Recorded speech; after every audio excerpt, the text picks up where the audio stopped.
Welcome to Inspire Campfire, a podcast where ordinary people tell their stories of extraordinary adventure. These are campfire stories meant to inspire the rest of us to light the fire within, get outside, follow our dreams, and return to tell our own stories. Ready? Let's strike the match.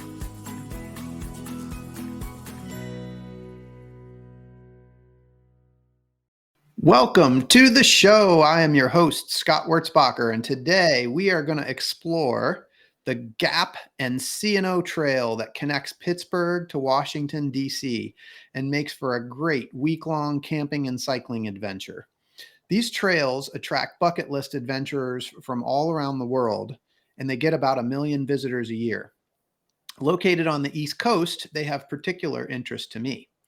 The GAP Trail is short for the Great Allegheny Passage, which is a 150-mile trail that runs from Pittsburgh, Pennsylvania to Cumberland, Maryland. The Chesapeake and Ohio National Canal Trail, or the C&O for short, then goes from Cumberland to Washington, D.C. for another 184.5 miles. When you pair these two together, the GAP and the C&O trails make for an awesome 334.5 mile trail from Pittsburgh all the way to DC. Both of these are historic trails originally built to facilitate industries such as coal and lumber. Our guest today is Patrick Gray, a fellow adventurer. Pat is someone who loves to work hard and play hard. He's a family man from Fort Mill, South Carolina. He makes his living as an innovator in digital consulting with ACOM, but when he's not working, he loves to find an adventure. As an explorer, Pat's somebody who strives to be competent in many aspects of life rather than an expert in a narrow set. Last year, feeling constrained from stay-at-home orders, Pat decided to head out on a solo journey to tackle the GAP and the C&O trails on his bike over the course of a week, and I am thrilled to have him here with us to share that story. Pat, welcome to the campfire, my friend. Thank you. It's good to be here. Yeah, super pumped. We had coffee not too long ago, and you were telling me about this trail, and I didn't even know it existed, and I was immediately intrigued by it, and I'm just super excited to hear all about the journey. So just to give our listeners a little bit of context, can you just tell us a little bit about who Pat Gray is and what life is like for him here in Fort Mill, South Carolina? Sure. So I'm, as you mentioned, a family man. I have 3 children. We all try and get outside whenever we can. And prior to all the COVID stuff, I was unfortunate and sometimes unwitting frequent traveler. So spent hundreds of days, plying the friendly and not so friendly skies, staying in hotels, all that stuff. Right. And then COVID came along and just everything shut down. And, we went from, I think 2019, I did, 100 plus flights to 2 in 2020. So had this very weird, shift in kind of my schedule, shift in the way I was working. Most of my work was going out and seeing clients. And as my, one of my kids put it in one of those little Father's Day things that you take home in preschool, my job was to stay in hotels and talk to people. And all of a sudden that changed quite a bit. So I think the genesis of the bike trip was, I think I went in late 2019 and it was kind of in the midst of COVID mania. And I was like, I gotta do something. Feeling a little cooped up and kind of tired of all the uncertainty. We were at work kind of in our 5th, like we're going back to work. We're going to reopen everything. And then, something would spike and it was, nope, scrap that plan. And just kind of stuck a little bit and feeling, feeling that stuckness and that need to get out of the house a little bit and go on an adventure. Yeah. And I kind of, I love on this podcast to delve into the kind of the internal motivations. And I want to go get a little bit deeper on that. But before we do that, can you just tell us kind of how you found the GAP and the C&O trails and, any history you want to share, anything that sort of attracted to you to that particular trail? Yeah, I think it at some point somebody got me one of those calendars back when calendars were a thing where you'd have like the thing of the day. And I always liked Far Side ones as a kid, but I think my wife got me one that was like an adventure a day or something. And it had, various hikes and all these elaborate things from, going, climbing some Kilimanjaro in your case, or going Antarctica or something. But then, I found at some point one was the C&O and GAP trail. And I think, at that point it may still be, it was like the longest contiguous bike trail in the US. And I was like, oh, that's something kind of in my backyard. I'm going to file that in my I Yeah. have a little list of future adventures that I keep on my phone. And it probably sat there for, 10 years or whatever. And then I was kind of sitting around and getting a little rammy during COVID. And I was like, let me look at my adventure list. And I was like, this, I could get there quickly. It's relatively close. It's not going to take a, elaborate series of equipment or planning or fitness or anything like that. Let's make it happen. And the more I researched it, kind of the more excited I got. My great grandfather, I don't know if he worked on that specific railroad, but he was a railroad guy in Pennsylvania. I have family from that part of the world. My other great grandfather was a coal miner, and I think ultimately died of black lung. So Yeah. I had this kind of industrial, like Pennsylvania coal country Yeah. Yeah. story in the family, and just love the idea of the railroad. I've always been fascinated by these big transportation networks that people had to go and carve and scrap out of this emerging country. And I love that idea of riding the iron horse across the country, and goods and people and all this stuff being transported, and cowboys robbing the trains, and kind of all that frontier mythology that I grew up with. So it was just this kind of natural build of interest. Yeah. So does the trail run alongside the railroad or So the the gap tracks? is the actual railroad bed. Okay. So I think most of the tracks have been pulled up. There's a Okay. few towns you go through where the stations are still there. So, you literally kind of wheel into town and hit the train station. And then when it switches to the C&O, what I never really knew, I just, kind of took it as a matter of course. Hey, it's this thing called the C&O towpath. Then I started researching. I was like, what the heck is a towpath? And it turns out there was a canal built from DC, and Mhm. ultimately they were going to try and get to Pittsburgh. And there's a series of manual locks. So this was before electrification or before widespread steam power, I guess. And they would have these barges that would go up the canal, and they would have mules on the towpath, like they were literally walking down the path towing Oh, these wow. barges. The mules are pulling the barges, basically. Yep. So Wow. the Okay. towpath was very appropriately named, Wow, since there were yeah. these mules towing barges. And I think there's like 100 or there were 100 plus, almost 200 locks along this pathway, and each one of them had a house. And there would be, you would sign up to go and be a lock keeper, and you'd bring your family, go to this house, you get a little plot for land for a garden, and you would just hang out there. And at any point, 24/7, someone could roll up with their barge and they'd yell locky, and the guy would have to come out and operate all the locks and bring the barge to the next level and send them on their way. So it was, this really interesting story of, what kind of people would live there and who would be attracted to that kind of job. And, there were still native peoples around that would come and potentially raid your little lock house. So just this really Yeah, yeah. cool frontier story with that side of the trail as well. Yeah, that's amazing. It's amazing history. I'm like, how long ago was that sort of put out of commission? I think the C&O kind of became obsolete when the railroad got all the way down to DC. So there Got it. was, Yeah, I don't know if it was official or kind of an unofficial race essentially, yeah, but it was kind of a contest to see if the railroad could connect Pittsburgh and DC, or the yeah, locks could connect them first. yeah, So, they were literally, the lock guys or the canal guys would see the railroad guys kind of building the railroad track while they were trying to get that canal north as fast as they could. yeah, And the railroad ultimately won out. So the canal kind of became obsolete relatively quickly. And then I think the railroad ran till the 50s or yeah. 60s.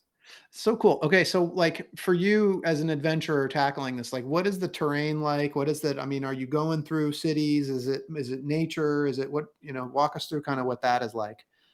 Yeah, so it's in terms of a bike ride, it's super easy, particularly for that. That area gets a little hilly, but since it was a railroad bed and a thing for bringing barges up a river, Mm. they chose very light grades. I think the steepest grade is maybe 3%. Okay. So super easy. You kind of go from town to town in the beginning, and you almost take this this kind of deindustrialization tour. You start in Pittsburgh, and you're Yep. going through the steel yards and the railroad yards, and it's kind of very industrial. Then you get to some smaller towns along the way, and then you ultimately go through a state park. And I can't remember the name of the state park, but it's you feel like it's one of those things that you feel like you're the only person in the world, Yeah. uh, by virtue of being on the East Coast. In 10 minutes someone rides by on a bicycle with a boombox, and you're like, I guess I'm not the only person in the world, but you do get that feeling. And I saw a bear, I saw all sorts of wildlife. So it's this nice feeling of kind of quietness and solitude, especially when you get away from the towns. Yeah. Oh, so where did you see bear? I saw a bear in that park, and I saw two Um, cubs cross the path in front of yeah. me and then cross the path the other way. And I was like, "Uh-oh, I don't know which side mama's on." And hopefully she's not the other side. So I, took a break and had a Cliff Bar, and then, rang my little bell and yelled quite a bit, and went a little faster there just in case mama and the cubs were separated. But Yeah, they probably can run faster than you can, but maybe you can ride faster than they can run. I it don't felt know. good to put a little heat on. If nothing else, it was a good panacea. Yeah, but it's essentially a gravel path, is that right? Yeah, it's a gravel path. The gap is very smooth. It's Yep. really nicely graded. I mean, it's probably smoother than your average major urban road. There's Yep. no potholes. It's nice pea gravel. The gap gets a little rougher, but there's nothing. I had a gravel bike, so Got you it. don't need a mountain bike or anything like that. You could probably ride the whole thing, and I know some people have ridden the whole thing on like a racing road bike. So Cool. it's pretty easy. And camping at night? Yeah, so the Gap has both commercial and some free campsites, and then you get on the C&O, the whole park is actually, or the whole trail is actually a national park. Yeah. And I I think it's see like that. the longest, narrowest national park, or has some superlative like that. Yeah. But every 15-ish miles, there's a campground set up by the Park Service, Okay. and they're all free, and they all have water, which some of the water was working, some of it wasn't, but for the most part they have water. They have an outhouse, they have a fire ring, and they have space for probably five or six tents. So Okay. there's this whole infrastructure there. It's super easy. If you don't like the look of one site, you can kind of keep going to the other. Yep. On the Gap, each of the trail towns generally have a place you can stay for free, whether it's kind of the town square, or some of them had a little area they had built to Yeah. facilitate bicycle campers. So really easy and generally nice infrastructure. And you generally hit a town every 4 or 5 hours, so you can stop and have lunch. You can have dinner in towns. I generally did lunch and dinner in town, and then would do breakfast in camp. Got it. Yeah, I was gonna ask you about like food supplies. You really sounds like you don't really need to carry anything with you because there's enough places to stop along the way.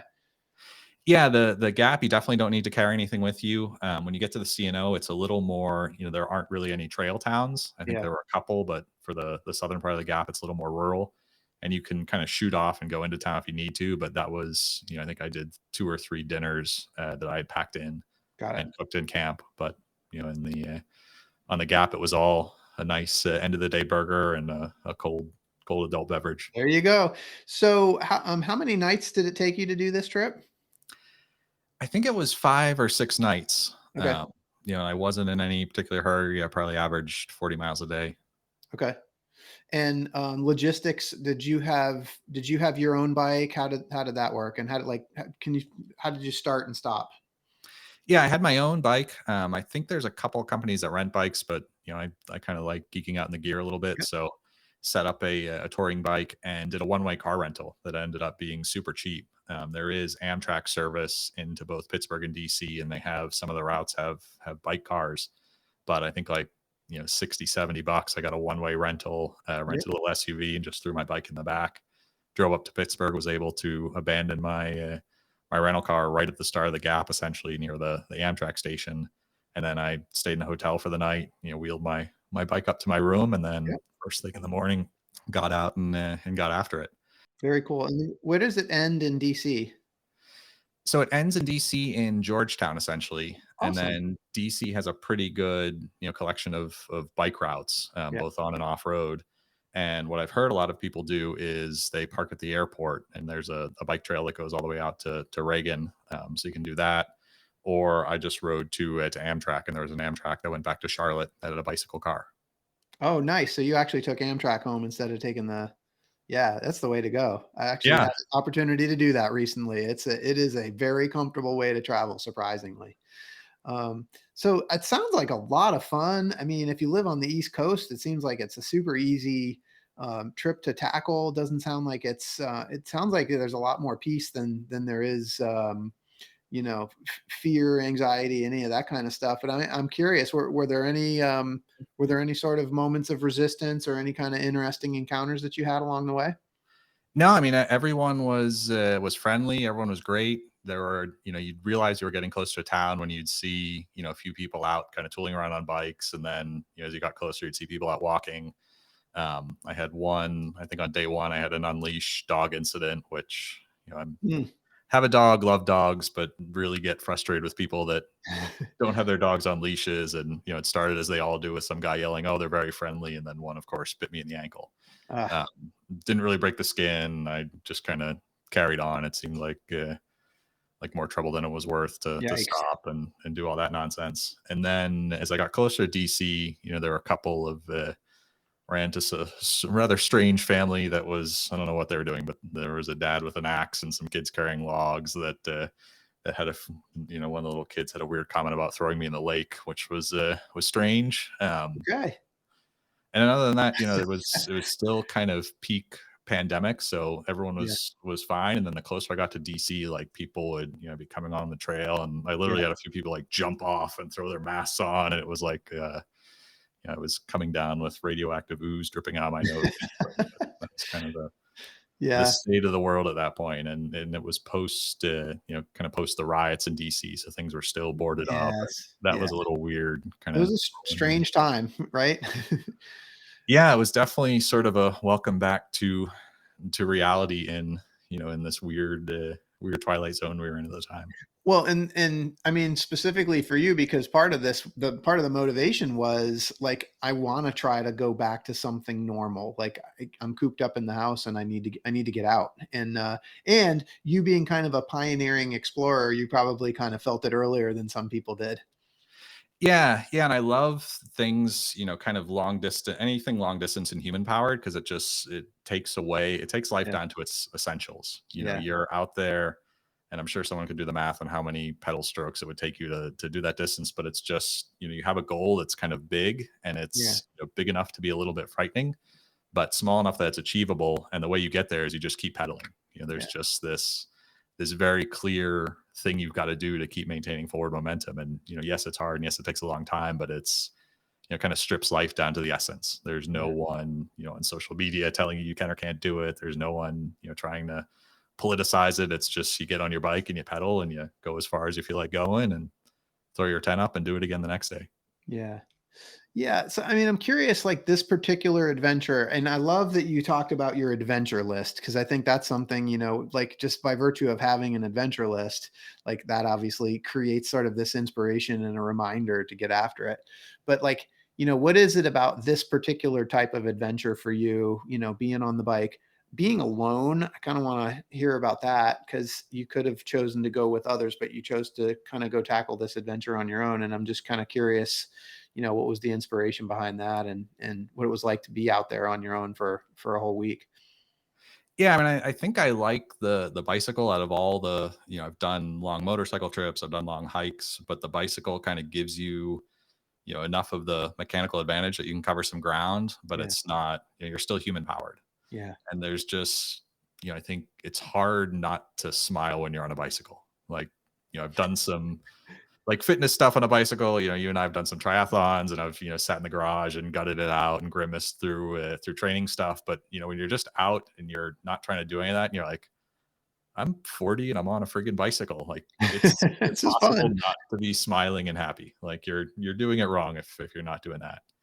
So the Yeah. bicycle element, I think, was kind of a key piece. And then, the alone thing was partially couldn't figure out logistics, asked a few people and didn't have a lot of interest. And I was just like, I gotta do this. I Yep. gotta spend some time in my head and kind of sort things out and figure out, how I'm gonna get through this and how I'm going to kind of get my own mind right, because I got a family of four other people that need to, have that anchor in the Yep. family. Yep. Yeah. So, love to just dig a little deeper on that. You said, you're going to spend some time in your head, and we want to get our mind right. Like, what do we need to get right? What are we hoping to bring back? Yeah, I mean, I think at that point it was just this sense of stasis. Mm, Usually I have a plan. Usually I have some kind of vague trajectory on how to get there. But at this point, with with everything that was going on with the COVID stuff, with job uncertainty and all that, it was just like, I'm not sure how to break out of the stasis. And if I keep sitting around doing the same thing every day, that's certainly not going to do it. There's the old definition of insanity. So it's like, what can I do to break out of this? Yeah. That's not going and nailing some cocktails every night, or not going and doing sitting around and eating bonbons. Right. So I think nature has always been a source of calm and of challenge for me. So I was like, let me get out. It's long enough to kind of flip the script, and short enough that I won't get thrown out of the family for going away too long. Yeah. So I mean, I want to kind of hear like, so what that was sort of the motivation. Like, did you get what you were looking for while you were out there? Yeah. Yeah. I came back. I saw an old friend at the end of the trail in DC, Nice. Sean, who So, Nice. Yes. that was a nice reconnection. I think I thought a lot about just the world. I thought a lot about, the US. There's a lot going on, and just seeing, like, as a country, we had done hard things. We had people that said, let's go and dig a freaking canal from DC to Pittsburgh. I mean, Yeah. that's kind of cool that you could rally people to do that. And at an individual level, there are people that would just go out and they're like, I'm going to pick up my shovel and dig a freaking canal like, Yeah. all day. I don't know how long it took, but seeing that something had, that part of our history was still there and was just out for anyone to explore. It kind of restored some of my faith in humanity and in the US, and just, kind of got me back on the right spot. And I was like, all right, I'm ready to kind of deal with this thing. And it's either going to be another day or 100 days, or 100 years, but I'm kind of ready to go for it. Yeah. And was there any sort of, I mean, I think you had to have felt a sense of accomplishment when this thing was over, but a lot of times, most often that sense of accomplishment comes after some pain and some suffering. Like, what was that pain and suffering, or was there any along the way?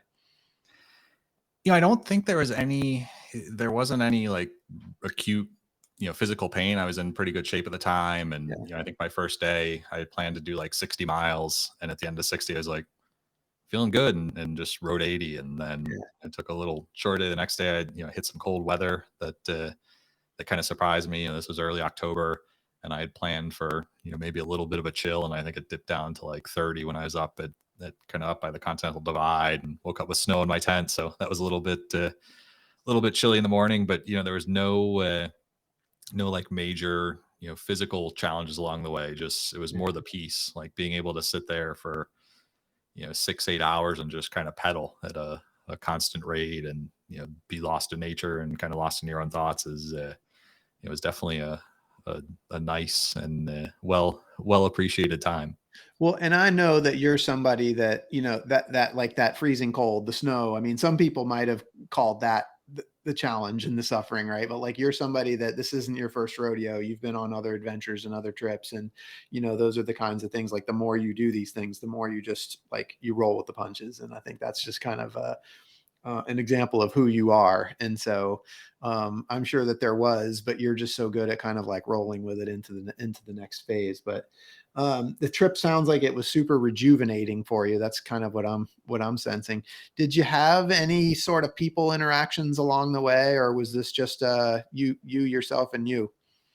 Yeah, I did ride with one guy for I think like a day and a half. Yeah. I kind of saw him at lunch, and then we just sort of bumped into each other and settled into the same pace, and shot the bull a little while, which is kind of a neat feature of the trail, and then ended up staying at the same town towards the end in Pennsylvania, and that was kind of his last night. But we went out for pizza and had a beer, and I think we exchanged a couple text messages after. But it was just sort of one of those temporary trail buddies, and I'm sure Yeah. we talked Yeah. about the meaning of life and some very deep thing, and we're kind of souls in traveling together, but then kind of went our separate ways, which is I guess a neat thing, and maybe a sad thing sometimes about these types of adventures. You kind of meet these people, and then they just sort of float back into the ether. But I think They that's do, but they stay with you because it's like the memory of it, I mean, and nature does do that to you. It just kind of puts you in this calm, peaceful state. And when you meet people like that, it's yeah. it sticks with you. And so one thing I thought is really cool,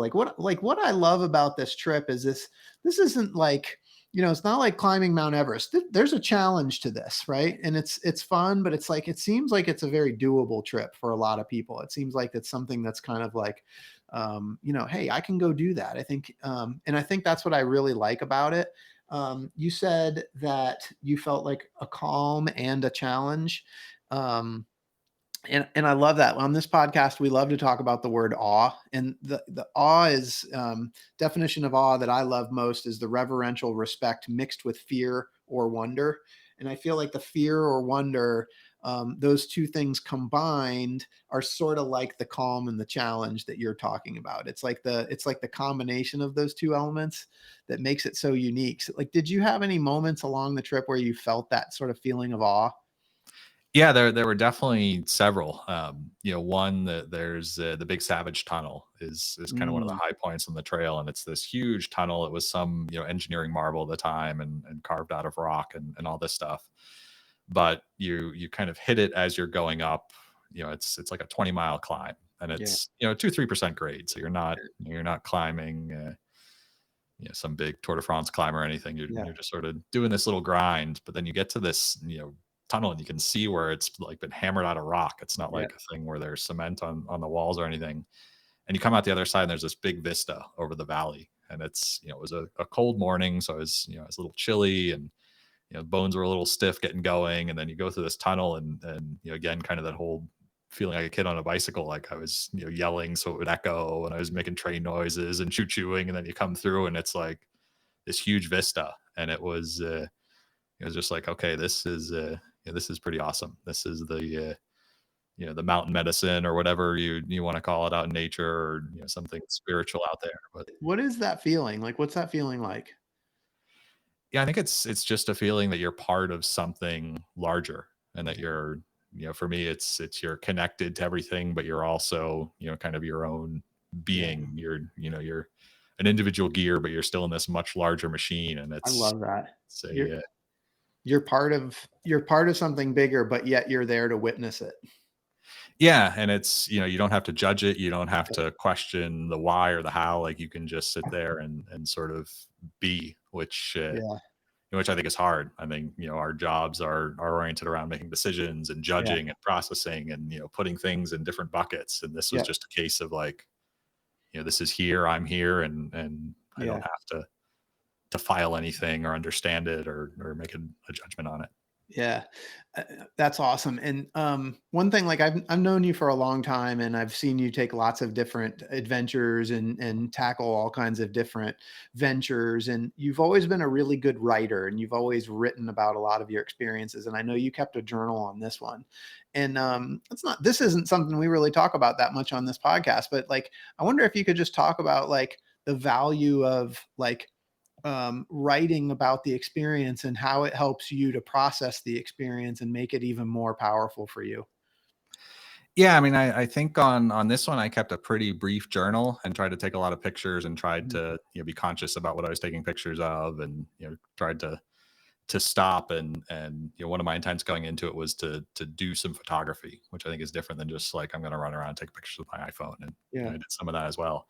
But then I think going back after and kind of thinking through, how do I want to tell this story? Why did I go on this adventure? And I asked myself some of the same questions you're asking me, and then Yeah. kind of wrote down the story as partially as I experienced it, but then kind of went back and tried to fit it all together. And I think that gives you the chance to relive the adventure a little bit, and Yeah. to maybe see some threads that you didn't see while you were out there, or to kind of make some conclusions that maybe you didn't make while you were in the midst of it. So I've always enjoyed writing. I do a lot of writing professionally, but don't Mhm. don't get to sit around and write about an adventure. So that's kind of a fun activity. Yes. Yes. So, Pat, how has the trip changed you? How did you come back? Whenever we go on a trip like this, we start out as one person and we finish, a different person. What did this trip do for you? Yeah, I think it did a few things. Kind of in the immediate term, it was like, all right, I got out of the house, got out and did something, and kind of sweated some of the evil out, and that sort of thing. In the longer term, it's something I want to do with my family. As you mentioned earlier, I think pretty much anyone that can hop on a bicycle and Yeah. pedal could do this trip. Yeah. You know, the stops are close enough that if you can, you know, even if it takes you 8 hours to ride 10 miles, you can Right. go and do it. And it might take you 2 or 3 weeks, but you'd have a heck of a good time. Yeah. You know, if you had the right attitude. So want to go back with the kids and do some or all of it at some point in the near future. You know, kind of solidified my desire to have at least an annual adventure. You know, whether kind of with the family or solo or Yep. with a friend. You know, and then just I think a lot of the contemplative time on the bike sort of convinced me that, you know, it's good to be self-aware and it's good to kind of understand what's going on in your head and try and keep it in a positive way, but Mhm. also, you know, being present and being around others and, you know, seeing kind of seeing yourself as part of that larger, you know, larger community and trying to fit into that. So, Yeah. you know, after that, I think I started watching the news less and started worrying less about all the, you know, all the cruft that I think is manufactured sometimes out there to We keep don't people need any of it. doing a certain thing. I was like, yeah, hey, there, you know, whenever I get frustrated, I'd be like, there's a big ass tunnel in the middle of a Yep. mountain in Pennsylvania that's been there for, you know, 100 and some odd years, and it's just sitting there, you know, not judging anyone and waiting for me to come back the next time. So Yeah, just get on a bike and go get lost for a week. I think that sounds amazing. I'm super excited about this trip. It's definitely something that I would like to do at some point. Something I know about you is like you've always, you know, we all have a voice inside that calls us to adventure. You absolutely have a voice inside that calls you to adventure, and you're really good at listening to it. What advice do you have for people that maybe need to listen a bit harder or are having trouble? Maybe they hear the voice and maybe they're having a hard time um, not letting the worry thoughts. yeah, I mean, I think in general, I've always tried to be open to different experiences. Yeah. And, you know, I think for whatever reason, the natural tendency of a lot of people is when something comes along to, you know, start through the mental exercise of here's the 406 reasons why I can't do that. Yeah. And I've, you know, I don't know if it came naturally or if it's something I kind of groomed throughout my life, but when something comes along, I'm like, okay, you know, let me ask myself why instead of why not. You know, what could I learn from this, or you know, why shouldn't I do this? You know, I had a trip recently for work to go to Saudi Arabia, and my initial reaction was like, why the heck would I want to go ride a plane for 18 hours and go to Right. this country that I'd heard all these terrible things about?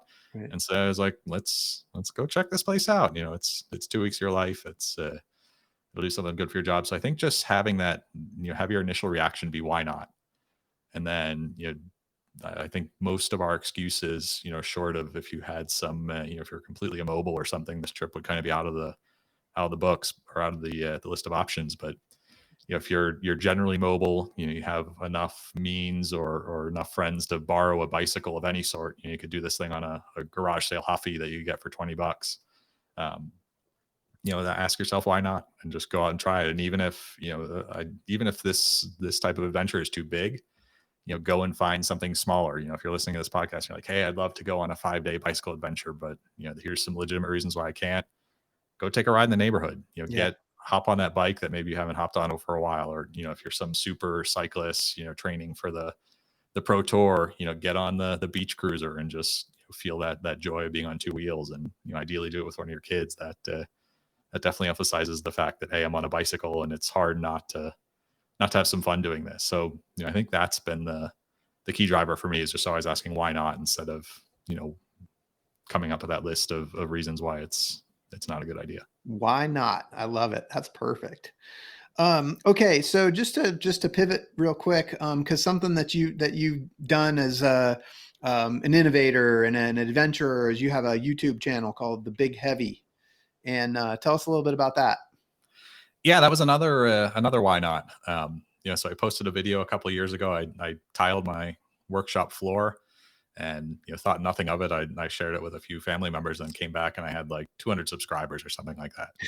I'm like, oh, that's kind of interesting. So I, you know, did an update video to the tile floor, and then you know, I write some technology leadership columns, and somebody sent me some battery packs to review, and I was like, oh, I'll put a YouTube video together, and got a whole bunch of views and started getting subscribers, and you know, always was interested in media and communications and this sort of thing. So I'm like, oh, I'll start a YouTube channel and see what happens. Yeah, it's been a lot of fun, and it's just so interesting to see the content that takes off versus what doesn't. But that's just been another adventure for you. Yeah, yeah. I mean, I've tried to intentionally create this sort of tapestry life where there's 100 different things that interest me that I can engage with versus just getting kind of buried in one. And I sometimes envy and sometimes fear those people that are like, hey, when I was 2 years old, I knew I wanted to be a veterinary neurosurgeon and Yeah. dedicated my life to that. And good for them, but I'm definitely not wired that way. I think that's so funny, and I love what you said. You called it a tapestry life, because I think I do value people that really focus on mastery. I think that folks that have one thing that they're really dialed in on, and they're really passionate about. Like it's super super inspiring. But I know for me personally, I tend to be more of an explorer, and I kind of thrive on new experiences. And one of the bullets that you sent me for introduction was that you're someone who strives to be competent in many aspects of life rather than just be an expert in a narrow set. And I loved that. I think that's cool. Like I think a lot of us think we're supposed to be good at one thing, but I think that's not necessarily the case for all people. I think some of us would prefer that variety as opposed to just dialing in on one thing. I think that's really cool that you were able to bring that to the forefront. Yeah, we kind of lost our way somewhere with like everyone loves the Tiger Woods story. And it's like, Yeah. hey, he did 6 billion hours of golf by the time he was, 4 years old. And his Yeah. dad made him like eat his, Wheaties with a golf club and all this crazy stuff. Like, clearly worked out for Tiger, I Yeah. guess. I've never spoken with him. So I agree. Yeah, But and it's okay. That's his journey. That's perfectly yeah, okay, but it's also perfectly okay to be an explorer and to look for adventures and to take on new experiences. So Pat, whether it's this bike trip on the Gap and C&O Trail, or maybe it's a story of all of the many adventures that you have, you've got an incredible life. And at some point, Hollywood is going to make a movie about your life. And I want to know when they do, who's going to be the Hollywood actor that's going to play you. it'd absolutely be Bruce Willis. Nice. Before the Awesome. before his recent troubles, but not Die Hard 1 Bruce Willis. He still was pretty handsome and put together. It'd be like Die Hard 3 or 4 Bruce Willis, where he's kind of lost Nice. his hair, he's graying a little bit, a I little love more it. That's weathered. awesome. Cool. And so what's your movie going to be called? Big dumb animal rides a bike. Big Dumb Animal Rides a Bike, starring Bruce Willis. I think he would play that. I think he would take that on. He's done a lot of goofy movies. I think that title works. It'd be loosely inspired by a true story. It'd have that little disclaimer at the beginning because we need some East German terrorists and some big explosions. That would be a critical element. I love it. Well, Pat, thank you so much for talking with me today. And for those listening, I hope you have been inspired today as much as I have. I hope that Pat's story has encouraged you to listen to the voice inside that calls you to adventure, because we want to hear your story next. If you have a story to tell or you need a nudge to create one, please send me an email. We'd also appreciate it if you'd help us spread the word by leaving a review and sharing or tagging Inspire Campfire in your social media. And until next time, I want to encourage you to get outside. Thanks for listening. Pat, thank you so much for being here today. Yeah, really enjoyed it. And go ride a bike and put a smile on your face. Love it.